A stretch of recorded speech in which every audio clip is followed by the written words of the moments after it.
In 2008, Japan passed a Metabo law that international media immediately described as making obesity illegal. Metabo law comes from the phrase metabolic syndrome and has replaced the word obesity. Your employer is legally required to measure your waist every year. If your waist is too wide, your company is fined by the government.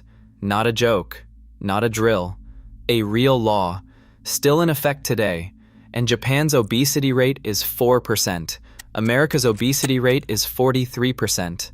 That gap did not come from better genetics, more willpower, or more time at the gym.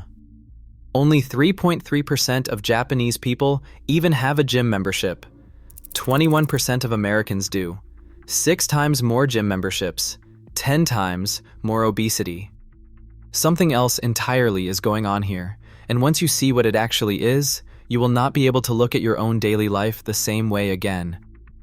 And now, the breakfast. Japan has a traditional meal structure called Ichiju Sansai, 1 soup and 3 dishes. In practice, it means rice, a bowl of miso soup, 1 main protein, usually fish, and 2 small vegetable or fermented sides. Seaweed, pickled vegetables. Natto, fermented soybeans, eaten several times a week. These fermented foods support gut health in ways researchers in the West are only beginning to understand. The omega-3 fatty acids from that level of daily fish consumption are directly linked to reduced inflammation and weight gain, and the meal structure itself slows you down before you even pick up your chopsticks. Which brings us to the chopsticks. The physics of eating with chopsticks forces smaller bites, more chewing, and more time between mouthfuls. Your brain gets 20 minutes to catch up with your stomach. Hot green tea served throughout the meal fills space and slows consumption further. Japan engineered slowness into every meal without ever calling it mindful eating or turning it into a wellness trend. Next, in Japan, elementary school lunch is not a break from learning. It is a lesson. Food is treated just as carefully.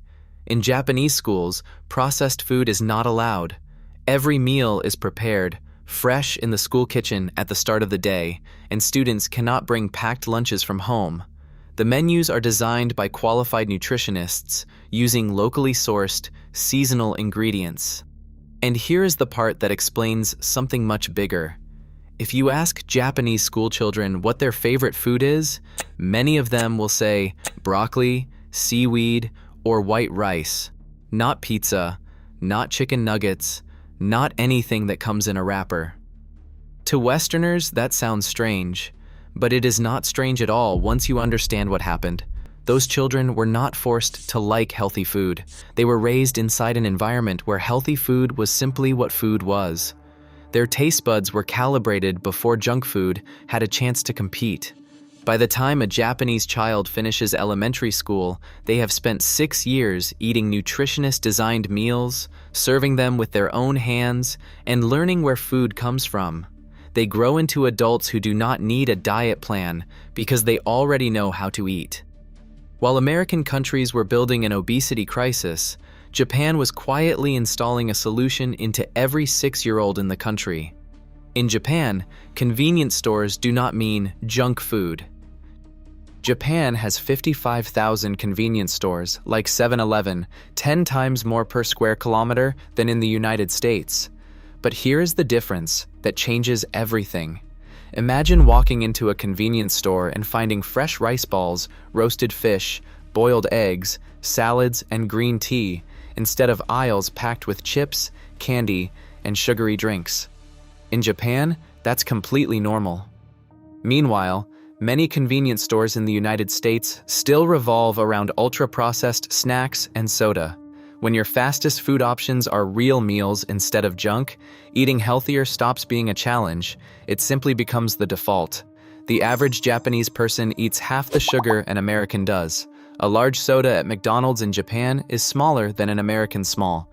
The American large is roughly twice the size of the Japanese large. One of Japan's best-selling convenience drinks is a tiny can with a label that translates directly to a size you can actually finish. In Japan, the selling point is smallness. That idea does not exist anywhere in American retail. A soda can in Japan is 150 milliliters, not 350 milliliters.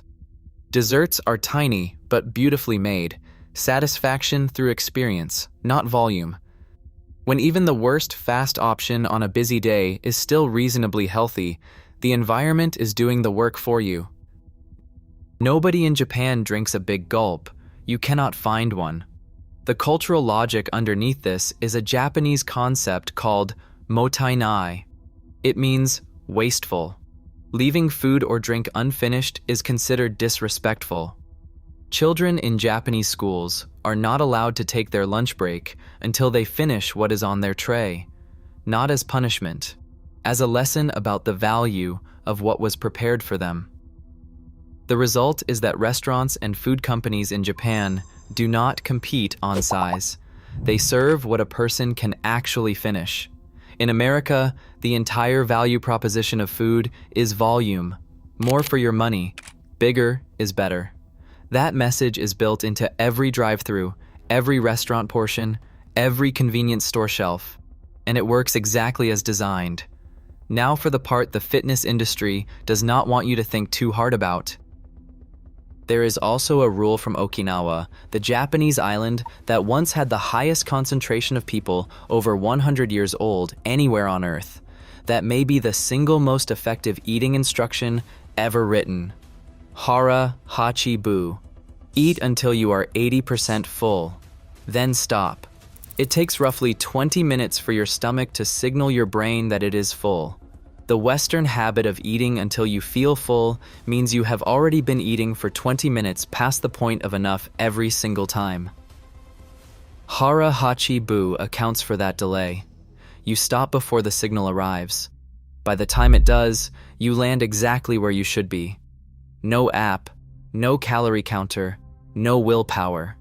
Just a pause before the plate is empty. The West built a billion-dollar diet industry trying to solve a problem Japan handles with one sentence taught to children. And here is the final proof that none of this is about genetics or luck. The commute is the workout. Japan averages 5,800 steps per day nationwide. That is roughly 1,000 more steps than the average American takes daily. But here is what matters. Those steps are not from going to the gym. They are from commuting. In most Japanese cities, car ownership is expensive, parking is limited, and public transport is so reliable and extensive that driving often makes no sense. So people walk to the station, they climb stairs through the subway system, often transferring trains twice. They cycle to school. Japanese adults naturally accumulate 1 to 2 hours of low-intensity movement every single day, just by going about their normal lives. Not sprints, not a spin class, just movement, built into the infrastructure of the country. Japan did not create a gym culture. Japan built a country where your commute is your workout. If children were taught about food the way they are taught about math, would obesity still be a global problem? I am curious what you think. Share your thoughts in the comments and subscribe if you love Japan.